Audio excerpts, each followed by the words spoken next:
Hello everyone, welcome back to another episode of Unbalanced with me, Keris David, or if you're new here, welcome to Unbalanced, the podcast which discusses what life is really like with a disability as a young adult. Today I'm really excited to meet and to introduce someone who's quite well known, but maybe for those of you who don't know, Tasha Ghouri. She is best known for being a Love Island finalist and being a huge advocate for the deaf community. She is a dancer, a podcaster, and most recently has released a book called It's Different, co-written with Lizzie Huxley-Jones. We'll be discussing all of this and more, so stay tuned. I've been inspired by Tasha's journey since Love Island, just raising awareness for disabilities in young people. So I'm really excited to meet her and to chat today. So please welcome Tasha. Hello. Hi, thank you so much for the lovely introduction. That was really sweet. Of course. Well, I'm just really excited to chat with you today. But before we get into it, introduce yourself to us. Who are you? So my name is Tasha Ghouri. I'm originally from Thirsk in North Yorkshire. And before I went on Love Island, I was doing modelling, dancing, I was self-employed, and then went on a big show called Love Island. And ever since, I've used my platform to raise awareness for the deaf community, share my experiences. I do fashion, makeup. I do quite a mix of a lot of things, really.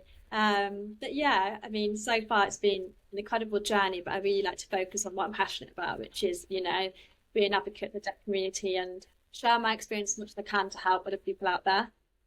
Definitely, and you're definitely using your platform for the better, raising awareness. But before we get into your life post Love Island, let's go right back. And could you just give us a summary of your health journey, just growing up and your diagnosis? So my parents found out when I was 12 months old, and it was quite late on, but it was because I wasn't responding to certain sounds, I wasn't turning around. So my parents said, okay, let's take it for a hearing test, and that's when I found out I was completely deaf in both ears. And at that point, cochlear implants were still coming around at that point. Technology wasn't amazing when, I was 5 years old when I first got my cochlear implant. So even though they found out when I was 12 months, I had to go through a series of tests to make sure I'd be able to have a cochlear implant. So I had hearing aids, but hearing aids didn't benefit me till I was 5. So I learned visual sign language, so I was fluent in BSL. And then after I got the cochlear implant, I had to go through speech therapy. I had to learn how to talk. I couldn't speak until I was 5, and I had to stop using my BSL for my speech to get better. So it was kind of a tough start, because I was born into a hearing family. None of my family had dealt with the situation of someone being deaf and wearing a cochlear implant. I had an older brother as well, so it was hard for him because I'd had to get a lot of attention on me. My brother was kind of like, he had a hard time as well. But I think my parents did so well. They really took on a huge challenge and they never gave up on me. And throughout school, I think school was quite tough because being the only deaf student in school, I couldn't really speak to anyone, or no one could really relate to my frustrations sometimes. Sometimes I felt like, can I feel like this? Is this valid? Because no one could really relate with me or couldn't really open up to people. So I was very introvert in school. I wouldn't talk about it. I'd wear my hair down. And I always say when I started going to my dance career, that's where I really started to find my confidence, because it's such a safe space of where you can be yourself, no one judges you. I felt like, okay, this is inclusive, it's diverse, and it's such a safe space where you just do not get judged. That's where I really felt my confidence to grow, and that's where I started to talk to strangers. When people asked me, I wasn't shying away. I'd be like, oh, it's a cochlear implant. So that's kind of a little bit of a journey of how I got to this point. Yeah, that's amazing. And I listened to your episode with your parents on your podcast, Superpowers with Tasha, and just hearing your parents' side of it was really interesting because they were all hearing and they obviously didn't clock on to the fact that you were deaf straight away and the big adjustment they had to do, and they immediately saw your diagnosis as a bad thing. But actually you've kind of defied that and shown that it's not something that's held you back. Maybe right at the beginning when your family quickly had to adjust to learning BSL, and when you had to adjust to this new world yourself, post cochlear implant as well. But you've just done such a really good job of kind of raising awareness of that and talking about how, an experience that a lot of people go through. It's such a common experience, but people just don't really talk about it that much. Did you have many experiences in school? I know you went to a public school. Did you have any kind of negative or positive experiences to do with your deafness? Luckily, I didn't really have anything bad. I dealt with cyberbullying. Back in the day, that platform called Ask a Bam, that's kind of where it happened, But luckily, I didn't have anything face to face. I was quite lucky to have a small friendship group where, they always have my back kind of thing. So I did go through a lot of cyberbullying, but apart from that, I was very lucky to have that support around me. Like the last 2 years of school is probably the best time because I did have loads of friends. I wasn't somebody that, is getting bullied a lot at school. It's just mostly online. But how I saw of it at the time was that school's not forever. At one point, I am going to leave school. It's not my whole life. So I always had that end game in my head of, I knew I was going to leave my hometown. I always knew that. I knew that I was going to go to London. So that was kind of like what kept me going, what kept my vision. I think when you have that in school, it really helps you get through the tough times for sure. Definitely. That's such a good mindset because when you're in school, it feels like that's your whole world. Like how you're perceived in school is how you're going to be defined for the rest of your life. But it's really not. Like if I was still in school, I would not have started this podcast. I would have worried way too much about what people thought. And people didn't really know about my disability in school either. But once I've come out and started talking about it a bit more, the support I've received has been amazing, which has just shown that you really can do what you want. And like you don't need to stick to what you were like in school, but yeah, so you went into dancing and did you feel like your confidence just kind of grew from that because it didn't feel like your deafness was holding you back in any sort of way? Yeah, so I went to a dance conservatoire called Creative Academy. So I went to Performing Arts College before then, that's where I got my degree, but it's a very different kind of university. It's like strict dance training only. So it's just dance studios and that's it.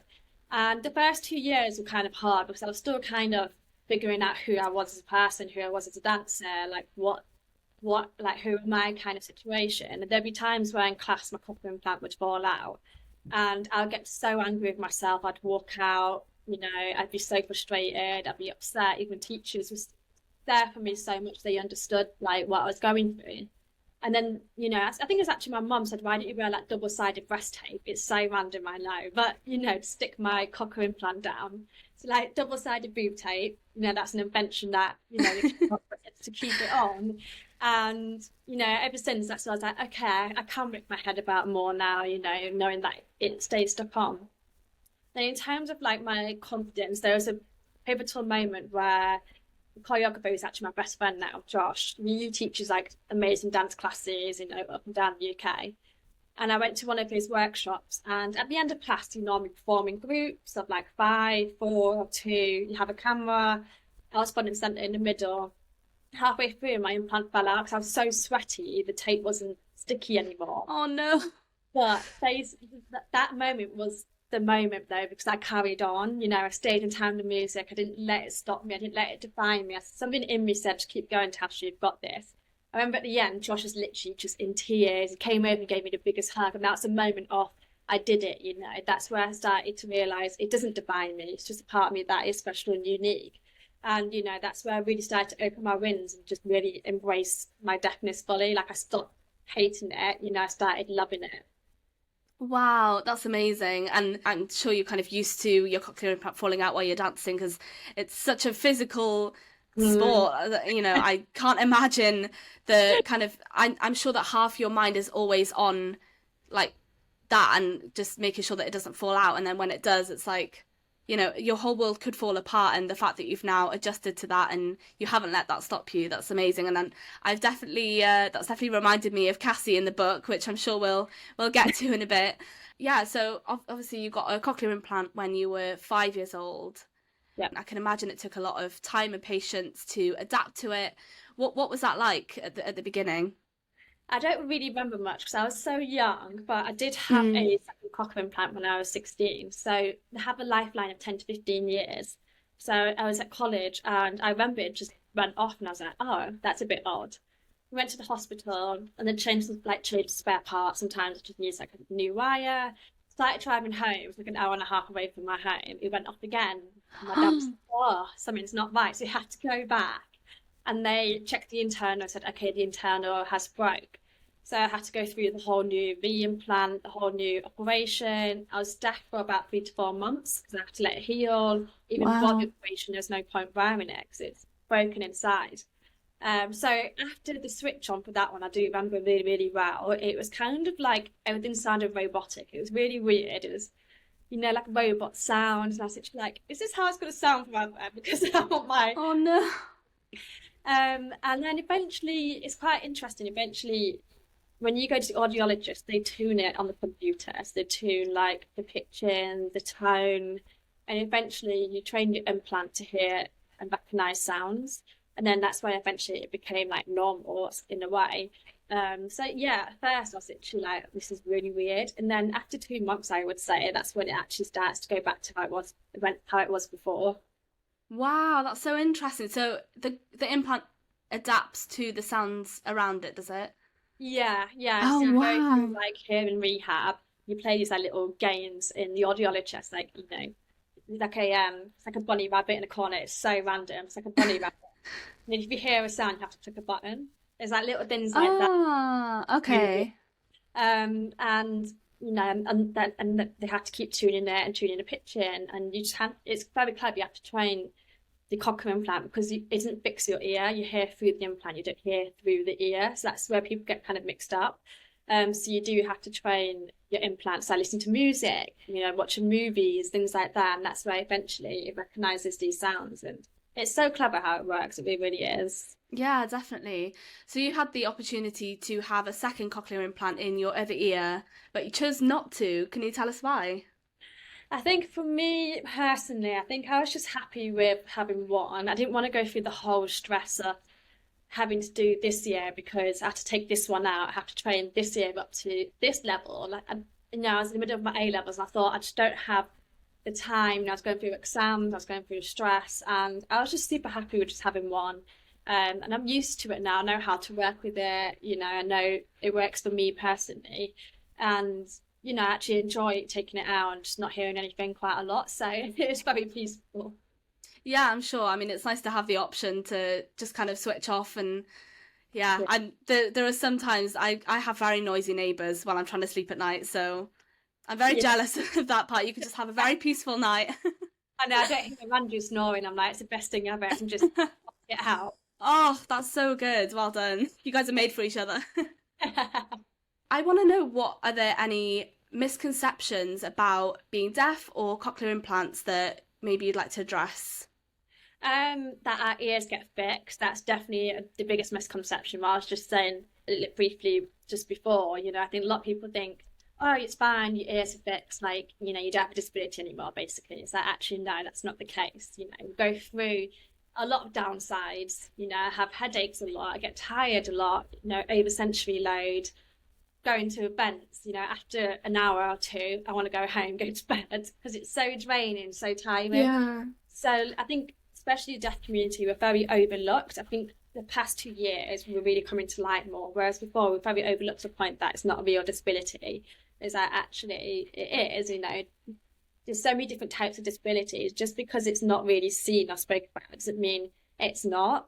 And I think that's quite a big misconception when it comes to that, is actually, we do have needs as well, and we do go through hard times as well. It's not just fixed straight away. I think that's probably the biggest assumptions that people say, I would say.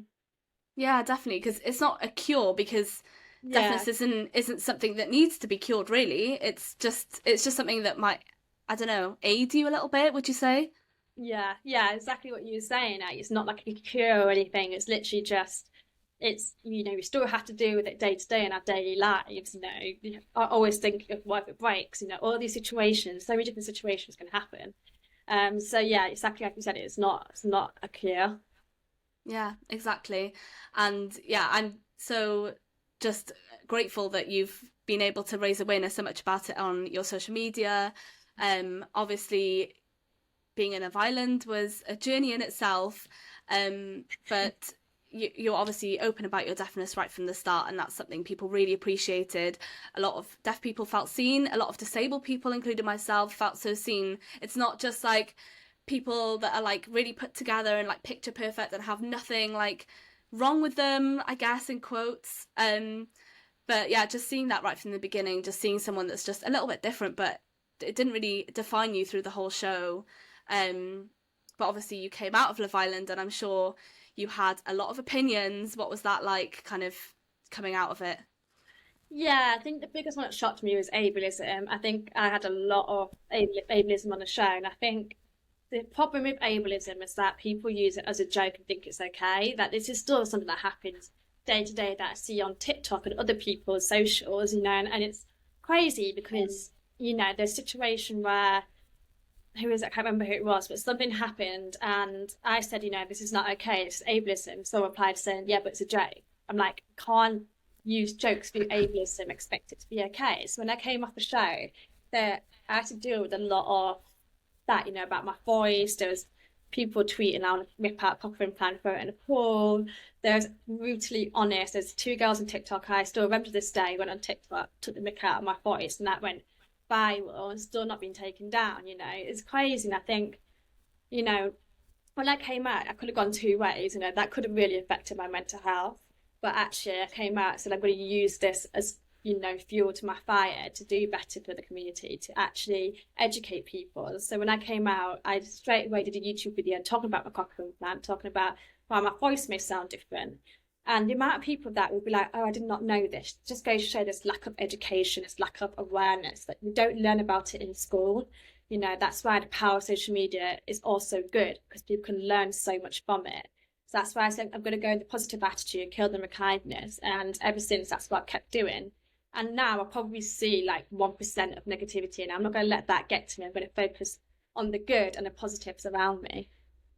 That's amazing that you turned something so negative into something positive, because someone could easily look at all those comments and not want to ever have a social media presence again. But yeah, honestly, hats off to you for using that and turning it into something to educate people, because people saying something rude and then saying it's a joke, expecting us to be like, oh, that's fine then, carry on, yeah, that's fine.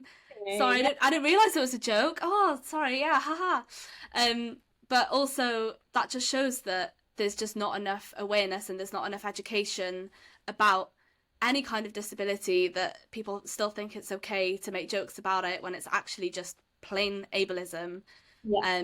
So yeah, I really appreciate the work that you've been doing on behalf of a lot of deaf people and disabled people, just kind of, yeah, just talking about what it actually is really like and not belittling the people that have been negative towards you, and just being like, actually, this is my deaf accent. And I know you did a video that went viral about embracing your deaf accent without your cochlear implant. Can you tell me about that? Yeah, so it's quite interesting because, I think quite a few people said, why didn't you do it after the show? And I said I didn't feel ready to do it just yet. I think I was still not ready to share that part of myself. And for me, naturally, when I get ready, do my hair, makeup, I do normally get ready without it because it's just peaceful. It's time to myself. It's like therapy. And then I was doing videos. I was putting on to do the videos. I thought, you know what, let's just stop doing that and just, be real with myself and be real with everybody else. So when I did that video, it was kind of just to say to people, love that deaf accent, love that part of yourself. I think a lot of people shy away from our voices, especially without a cochlear implant or hearing aids. Our voices do change. And I really wanted to go on and embrace that and, help people with their confidence. And the amount of love that video got goes to show it needed to happen. I'm so glad I did it. I have no regrets. And ever since, I've been doing it every now and then, just to keep it going. I think it's so nice that, people kind of said, thank you for doing this, because now I feel seen in a way. And that's why I did that, was to, help other people find their confidence and find their self-love with their deaf accent.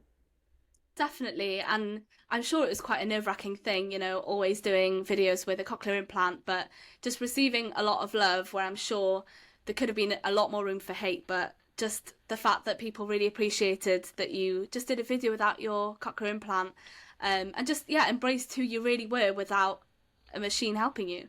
That was just, that was really good. And there's a reason why it went viral. Do you still face a lot of negativity being in the public eye now? No, I don't. Luckily, I really don't. I think when I first came out, you have a lot of opinions coming at you, especially when you're in a couple. But I think now, me and Andrew are very settled to the point that we only care about each other. We don't care about what anyone says about us. And, you know, we're happy and I'm happy, he is happy. And that's all that matters. And I think as well, when it comes to negativity, if you go looking for it, that's where you fall into that routine of keep looking for them. And honestly, when I post anything, you know, I literally don't see any negativity anymore, which is really, really nice. You know, obviously get the odd one there and then, probably on TikTok, I would say. But how I do it, I just delete it, block. That's probably how I deal with it most of the time. It's like, okay, it's my platform. I'm allowed to block you. I'm allowed to delete your comment. So I think it's important to know that you're in control of that. I think people forget that, you know, you have that control to be able to block these people, and then that's it, done, dusted. They won't ever comment again. Well done. And yeah, I'm so happy for you, and obviously congratulations on your new home with Andrew. And yeah, it's just nice to see someone to just thriving and still being able to raise awareness without just so many comments and opinions. And I just want to say as well, it's okay to joke about disabilities, but not in an ableist way. Like, Yeah. do you joke about it a lot with Andrew or your family? Oh yeah, 100%. Like Andrew does it all the time, like my friends as well. Like I think it's nice that you can have that joke with your safe space, your safe people. Sometimes a stranger jokes about it, I'm like, no, I don't really. Yeah. Oh yeah. It's like my best friend. I'm like, fair enough. Like, obviously, it's a joke. So yeah, exactly like you said, is, you know, it's okay to joke about it, but obviously there's also the ableism line of it as well. But yeah, me and Andrew always joke about it. I see that he sometimes plays pranks on you as well. I love that. All the time, honestly, all the time. He does. Aw. My boyfriend does that a lot. Like, because of my condition, I have very weak muscles, and sometimes if I really don't want to do something, I'm like, oh, I can't. And he's like, oh, don't use that disabled excuse. I know you can do it. Don't make me do everything. So, yeah, it's good to joke about it, but yeah, with your safe space. And yeah, if a stranger says a joke, I'm a bit like, Right. no, hang on. I want to talk about your book, Hits Different. Here it is, co-written with Lizzie Huxley-Jones. I learned so much about this book because this is my favourite genre anyway. I love a good holiday romance. Really gets me in the summer mood. But I learned so much about being a cochlear implant, and it wasn't like shoved in your face. It wasn't like a book about being deaf. It was just the main character, Cassie, just going through the motions of being deaf and using a cochlear implant. And it was just little things like being in the airport and the security machines beeping, and like dancing, like you said, and the cochlear implant falling out, and it being such a pivotal moment in this big opportunity for her in her dancing career.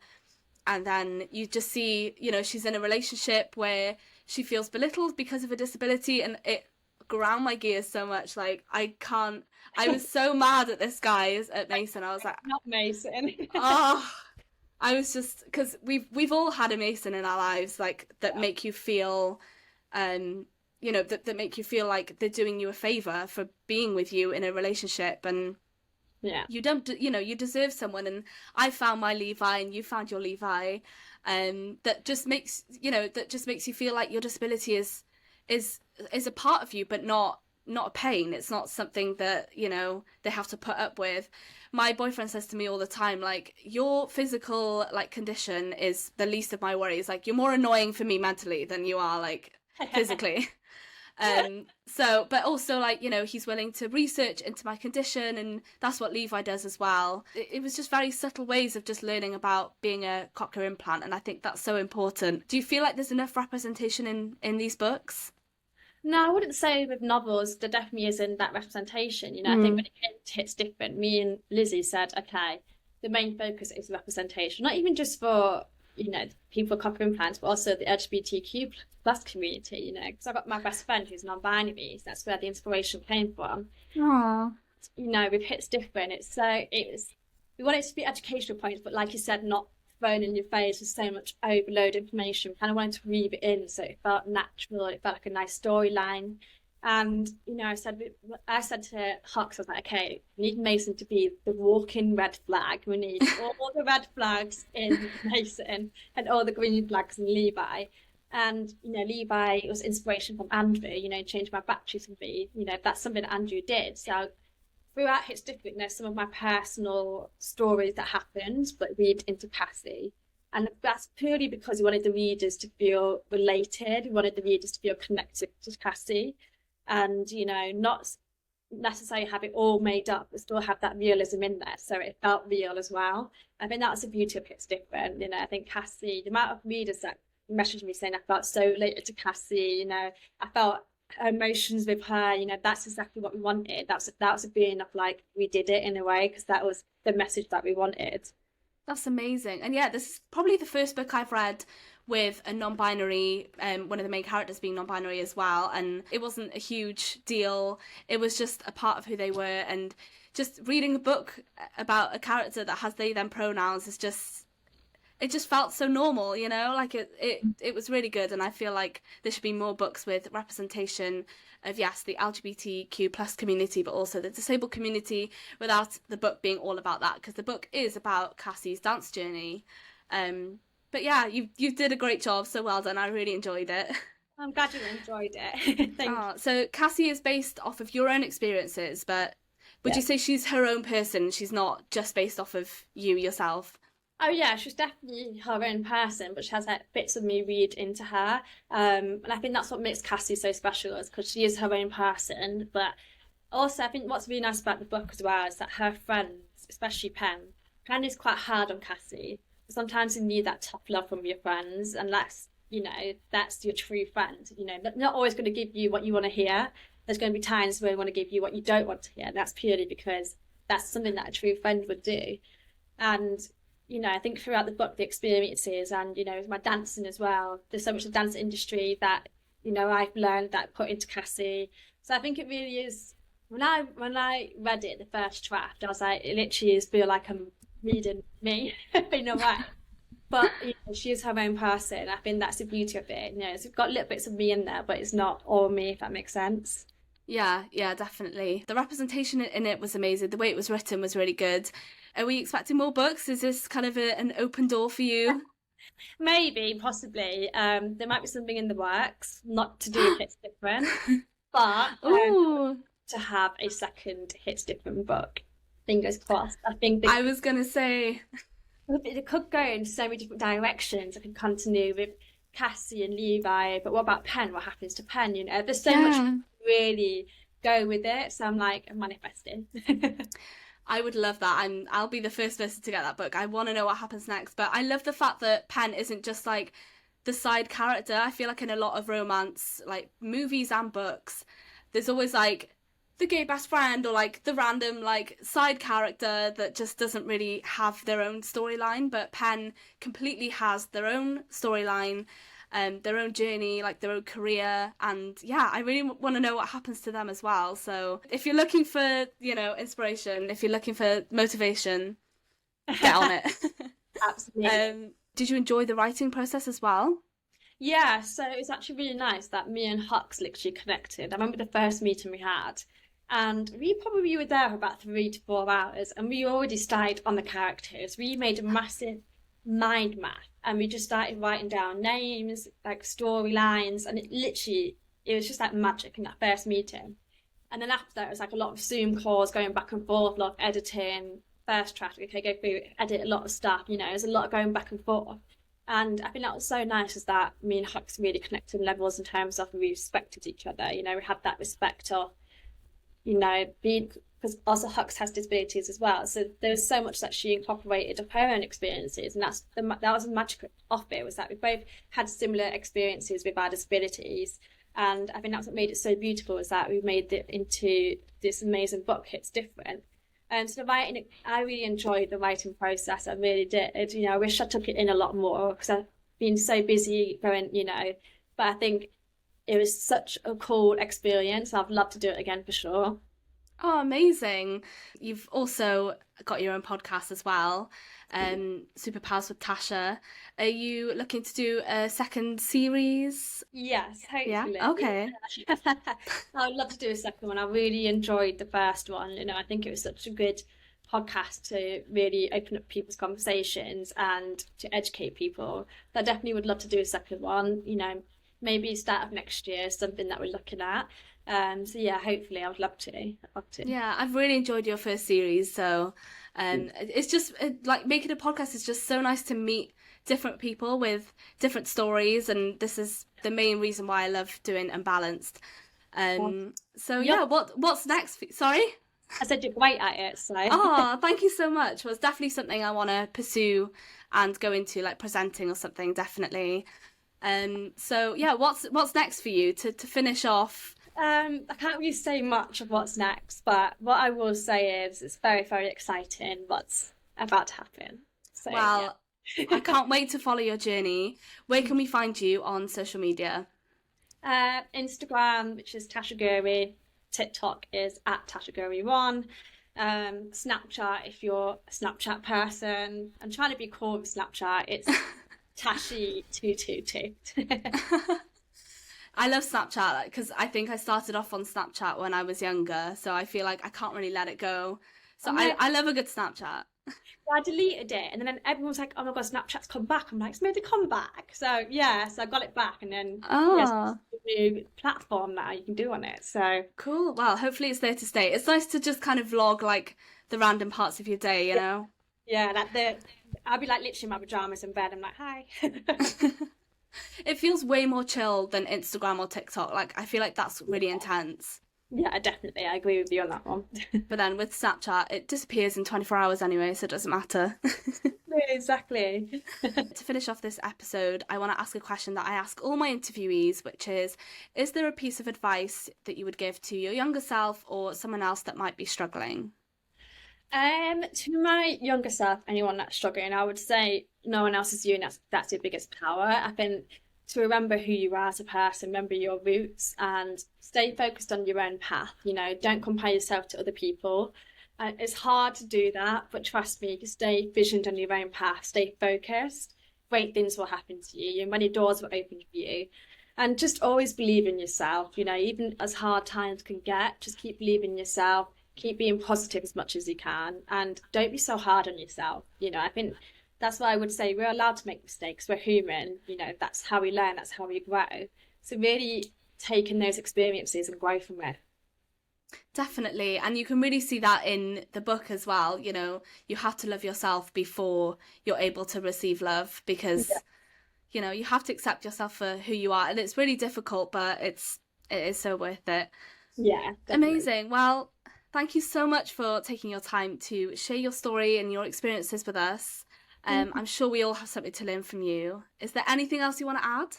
Anything else? Good. Yeah, thank you so much for having me. So lovely. Thank you. Oh, well, it's been so nice to meet you. So if you guys listening or watching enjoyed listening to this episode today, make sure to follow Unbalanced on any platform that you listen to your podcasts. This is the first video recorded podcast, by the way. So I'm excited to be posting that as well. And make sure you give Unbalanced a 5-star review, because that really helps me out. And let me know what you guys thought of this episode by commenting in the little Q&A box underneath the episode.